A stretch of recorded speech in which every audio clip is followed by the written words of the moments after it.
Good afternoon, my friends. So the big question is, are you eligible to receive monthly stimulus checks? Well, friends, lawmakers are now debating on new legislation that would provide millions of low-income households with monthly payments to help with inflation. And these payments would range from $300 to $600 per month. But there are some lawmakers that are proposing stricter eligibility requirements. My friends, this is the latest stimulus news and information, so do make sure that you watch until the end of this video. Also, I will be giving away 4 $75 Walmart gift cards every week. Please make sure, friends, that you enter these giveaways simply by clicking and liking several of my videos, and then comment below the keyword of each video that you watch. The more videos that you leave a comment on, the more likely your chances of winning these giveaways. During the months of November and December, I will also surprise several of you with $200 gift cards to say thank you so much, friends, for being part of this community. I'll be announcing a winner for the $200 giveaway this coming Sunday. So friends, please make sure that you do stay tuned for that video. In March 2021, lawmakers approved the American Rescue Plan, which was a massive spending bill that was designed to provide relief during the crisis. That bill allowed for a third round of stimulus checks that were worth up to $1,400 per person, and it also boosted the child tax credit in a huge way. Prior to 2021, the child tax credit had a maximum value of $2,000 per child, and only a portion of it was refundable. Last year, the child tax credit became fully refundable. Half of the child tax credit was paid in monthly installments that hit recipients' bank accounts from July through December 2021. But normally, the child tax credit is paid as a single lump sum, and recipients have to wait to file a tax return to receive it. Our lawmakers were hoping to keep the boosted child tax credit in place for 2022 so they could continue those monthly payments. And given the way that inflation has surged this year, that would have been a good thing for cash-strapped families with maxed out credit cards. But unfortunately, the enhanced version of the child tax credit did not get approved for 2022. However, there are several lawmakers that are pushing for the legislation to be passed. The enhanced child tax credit helped millions of American families shore up their finances, and it also led to a notable decrease in food insufficiency and child poverty rates.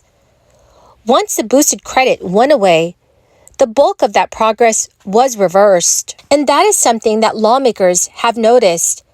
And it's also why so many of them are fighting to bring back some sort of boosted version of the child tax credit. It may not look exactly the same as a boost that was approved in 2021, but at this point, any enhancement is better than nothing. Friends, the keyword for this video is Afterglow Lake.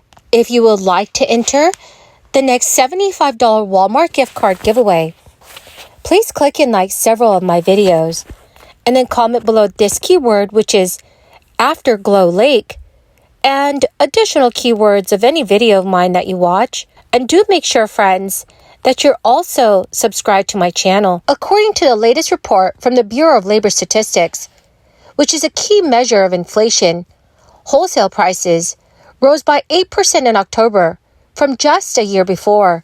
While still historically high, it was the smallest increase since July of last year and significantly better than forecast. It is the second inflation report this month to show signs of cooling in the rising prices that have plagued our U.S. economy.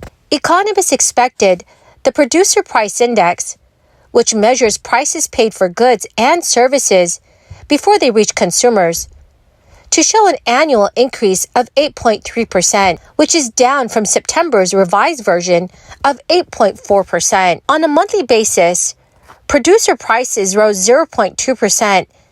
That is below expectations, and even with the revised 0.2% increase that was seen in September. Year over year, core PPI, which excludes food and energy, components whose pricing is more prone to market volatility, measured 6.7%. President Biden called the October's PPI report more good news for our economy and more indications that we are starting to see inflation moderate. President Biden also stated this news that prices paid by businesses moderated last month comes a week after news that prices paid by consumers have also moderated, and today's report also showed that food inflation slowed, which is a welcome sign for families' grocery bills as we head into the holidays.